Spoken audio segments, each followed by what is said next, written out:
베드로가 주님께서 어디로 가시는지 묻습니다. 유대인들에게도 했던 말이기도 하고요. 너희는 내가 가는 곳에 올 수 없다, 이렇게 말씀을 하셨었고, 베드로는 주님께 어디로 가시는지 묻습니다. 그런데 몰라서 묻는 것은 아닌 것 같습니다. 말씀 이렇게 쭉 보시면 분위기가 지금은 따라올 수 없지만 후에는 따라오리라. 주님과 베드로의 이 질문과 대답이 약간씩 어긋나 있는 거죠. 약간씩. 똑같이 일치하지 아니하고 약간 어긋나 있습니다. 베드로는 주여 내가 지금 어찌하여 못 따라갑니까? 주를 위하여서 목숨을 버리겠나이다. 베드로는 정확하게 판단하고 그리고 대답합니다. 목숨 버리겠습니다. 주님께서 가시는 그 길이 쉬운 길이 아니라는 걸 압니다. 주님께서 죽으러 가시는 것 압니다. 알지만 나는 그 길을 가겠습니다. 목숨까지 버리겠습니다. 왜 못 따라갑니까? 라고 질문합니다. 예수님께서 대답하십니다. 네가 나를 위하여 네 목숨을 버리겠느냐? 이렇게 질문을 하시면서 3번 다 굴기 전에 부인할 것이다 예고해 주십니다.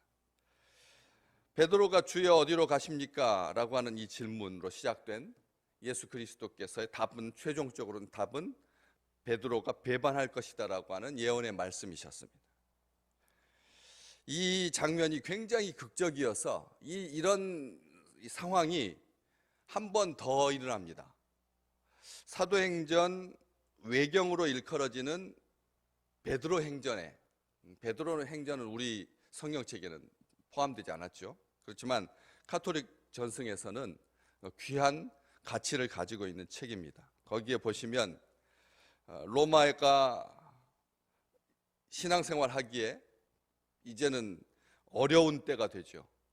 박해가 심해지고, 그리고 또 특별하게 교회의 지도자였던 베드로에게 체포령이 발동되고, 그래서 교우들의 권고를 따라서 피난길에 떠나게 됩니다.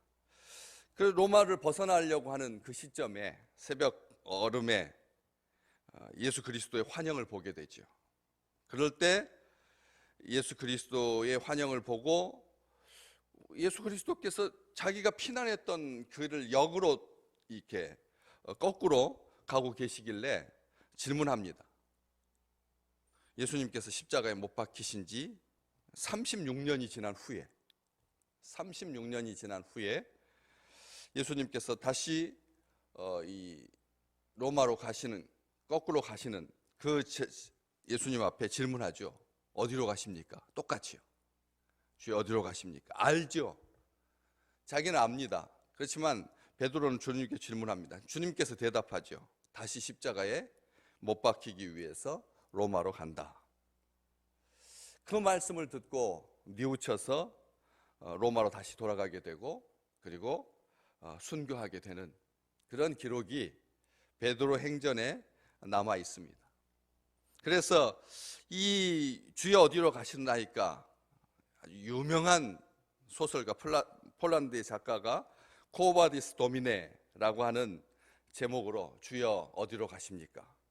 라고 하는 제목으로 소설을 발표했고, 노벨 문학상까지 타게 되고, 그리고 연극, 무성영화, 그리고 흑백영화, 칼라 영화, 그리고 TV 영화에까지 아주 많은 작품들이 쏟아져 나올 수 있었던 배경이 바로 이 장면입니다. 주여 어디로 가시나이까? 라고 하는 이 질문은 위대한 질문입니다. 우리로 하여금 그 질문 앞에 서게 만드는 그런 귀한 질문인 것이죠. 이 코바디스 도미네 코바디스 교회라고 하는 교회가 세워질 만큼, 주여 어디로 가시나이까 교회 이름이 주여 어디로 가시나이까입니다.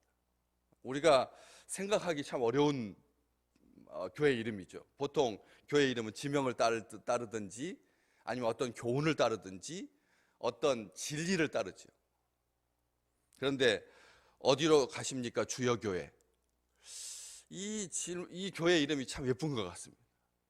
그 교회이기도 하고요. 또 한국에서도 쿠어바디스라고 하는 제목으로 한국 감독이 영화화해서 예수를 팔아서 장사하는 교회, 예수를 팔아서 장사하는 교회에 경종을 울렸던 그런 영화의 제목이기도 합니다. 주여 어디로 가십니까? 오늘 우리 믿음의 식구들에게 이 격동기에, 경랑기에 모든 것이 혼란스럽고 하나도 확실치 않은 시대, 어떻게 이런 상황 속에서 난리가 날 수가 있나? 질병 치료에만 집중해도 못할 텐데 맨날 한국하고 비교되는 나라인데, 한국하고 경제 규모에 있어서 100분의 1 우리는 되지도 않는, 그렇게 평상시에는 쉽게 봤던 나라인데 이 나라와 비교되는 그런 상황에서도 어떻게 국내가 그렇게 혼란스러울 수가 있을까? 많은 생각을 하게 합니다. 진짜 사람들이 암 앞에 서고 질병 앞에 서고 전염병 앞에 서고 패스트 앞에 선다면 그럴 겨를이라도 있겠나? 사람들이 무언가를 좀 우습게 알고 좀 마음에 여유가 있으니까 뭐 이런 난리도 피우고 이런 혼란도 있는 것 아닌가 해서 여러 가지 생각을 하게 됩니다. 이럴 때 우리가 이 질문을 다시 한번 되새겨 봐야 된다는 거죠. 주여 어디로 가시나이까? 그러면서 베드로는 왜 못 따라갑니까? 만약 그 길이 어렵고 힘든 길이고 심지어는 목숨을 거는 길이라도 따라가겠습니다. 굉장한 열정입니다. 우리는 이 답 앞에 무모하다라고 하는 핑계를 대서는 안 됩니다. 주님께서 참 소중한 말씀해 주신, 내가 가는 곳에 지금은 따라올 수 없지만 후에는 따라오리라. 이것은 이 내가 가는 길이 쉽지 않은 길이다라고 하는 것을 분명하게 말하는 길이고, 또 그 길은 주님께서 십자가를 지시는 길이고 죽는 길입니다. 죽음의 길입니다. 희생의 길이고 좁은 길이고 쉽지 않은 길입니다. 그래서 나중에 21장에서 네가 띠띠우고 원치 않은 곳으로 가게 될 거다 해서 베드로가 어떠한 죽음으로 하나님께 영광을 돌릴 것인지를 가리키시면서 그 말씀을 해주셨던 것입니다. 어떠한 죽음으로, 원치 않는 곳으로 가게 되는, 우리가 신앙생활 하면서 신앙생활 떠나서 우리의 삶 가운데서 우리가 원하는 곳으로 갈 수가 있습니까? 저는 이 세상이 이렇게 닫히게 될 줄은 꿈에도 생각하지 못했습니다.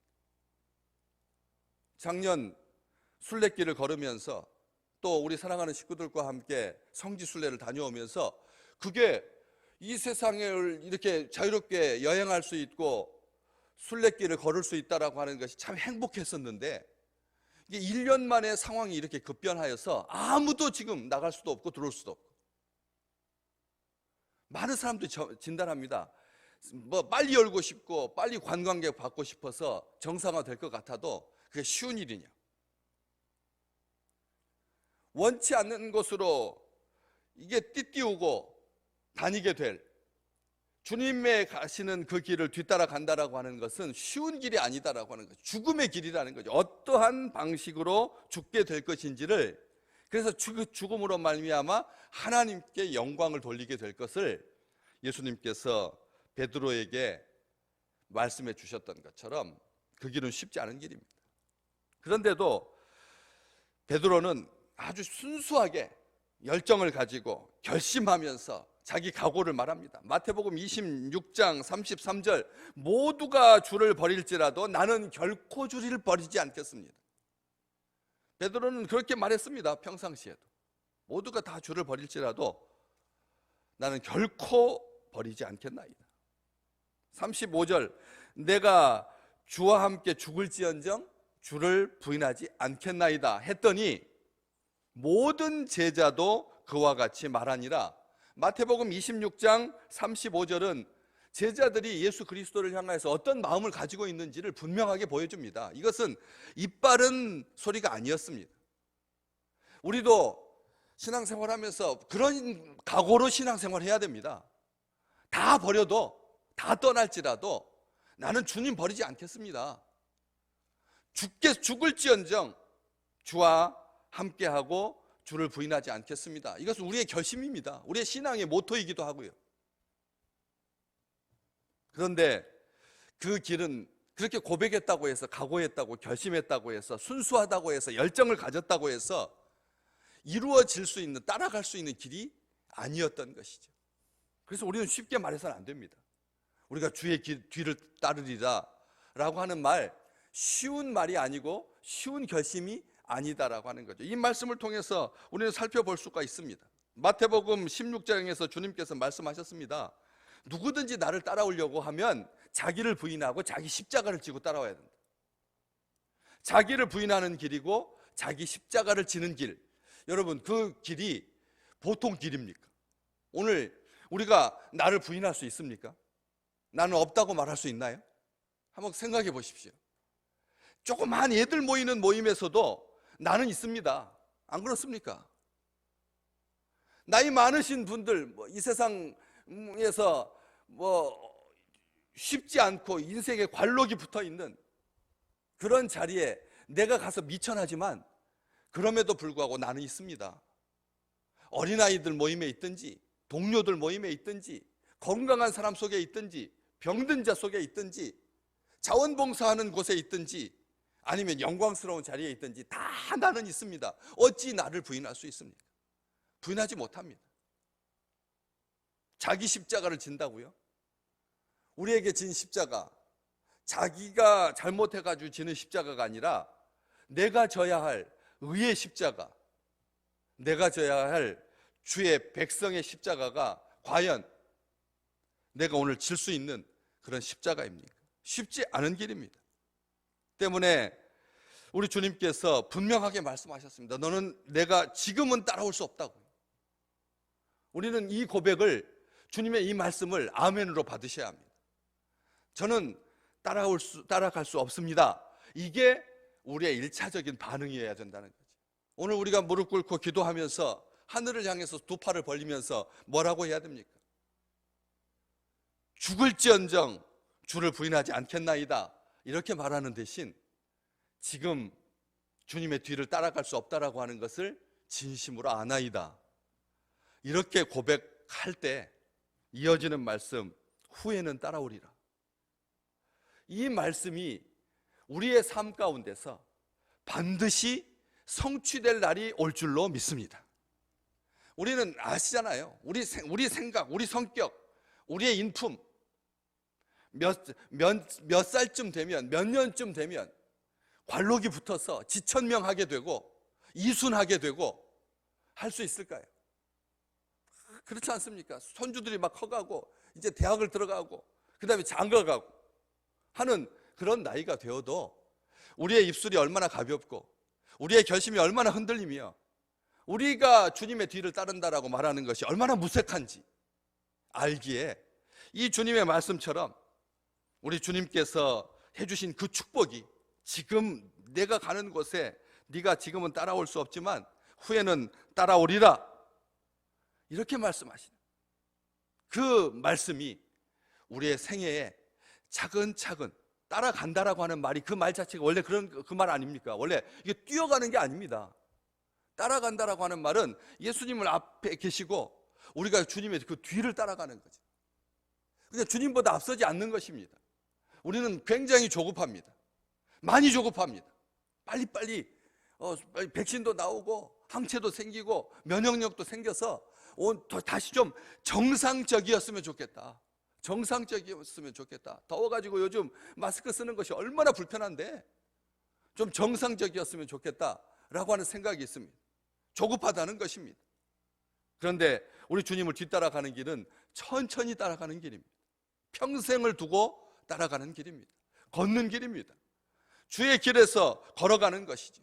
순수한 열정을 가지고 순수한 고백을 가지고 우리 주님만을 묵묵히 따라가는, 그래서 완성되는, 반드시 이루어지는 그 길은 낭떠러지 길이 아니기 때문에, 그 길은 죽음의 길이 아니고 영생의 길이고 생명의 길이고 소망의 길이기 때문에 가는 길 뒤돌아보지 말고 우리 주님처럼, 우리 주님과 같이 주님과 함께 그 길을 잠잠히 가는, 그래서 매사에 여유로운, 좀 더 크게 보는, 주님께서 바로 앞에 계시니까 다른 거 신경 쓸 것 없이 주님께서 하시는 대로, 주님께서 말씀해 주시는 대로, 네가 나를 위하여 네 목숨을 버리겠느냐, 진실로 진실로 내게 이르노니 닭 울기 전에 네가 3번 나를 부인할 것이다. 우리가 주님의 뒤따라 간다고 하면서 죽는다라고 하면서도 이렇게 상황 앞에서 얼마든지 실수할 수 있고 실패할 수 있고, 그렇지만 가룟 유다는 실패한 대로 그대로 갔지만 베드로는 다시 돌이켜서 뉘우쳐서 돌아가서 제대로 십자가를 지지도 못하고 거꾸로 십자가에 못 박혀 죽었다. 교회의 전승이 우리에게 알려주는 것처럼 우리가 이 길에서 다시 한번 우리 주님과 함께하는 이 길이 그냥 각오만 결심으로만 끝나는 것이 아니라 한결같이 주님과 동행하면서 주님의 뒤를 따라서 하나님의 나라까지 온전하게 성취되는 놀라운 축복이 임하시기를 주의 이름으로 축복합니다.